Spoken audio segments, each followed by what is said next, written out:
মানুষ ভাবেন যে ধন অর্জন করা হলো অত্যন্ত গুরুত্বপূর্ণ। তিনি আজীবন ধন অর্জন করতে থাকেন, ধন অর্জন করার চেষ্টা করতে থাকেন। সে যাই হয়ে যাক না কেন, পরিশ্রম করতে থাকেন। স্বাস্থ্যের দিকে নজর দেন না, না উচিত সময় খাবার খান, না উচিত সময়ে ঘুমোতে যান, না পর্যাপ্ত সময় পর্যন্ত ঘুমন, কিছুই না। ধন অর্জন করতেই থাকেন, করতেই থাকেন।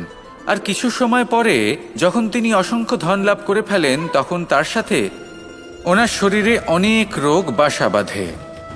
এইসব রোগের উপচার করতে করতে সেই সমস্ত ধন যা উনি অর্জন করেছেন তা তিনি ব্যয় করে ফেলেন। শেষ পর্যন্ত কি হয়? আমরা যেভাবে এসেছি ঠিক সেইভাবেই ফিরে যাই, ধন এখানেই থেকে যায়। দেখুন, একটা অত্যন্ত গুরুত্বপূর্ণ কথা রয়েছে যে আপনার বোঝা উচিত। এই যে ধন, তার ব্যবহার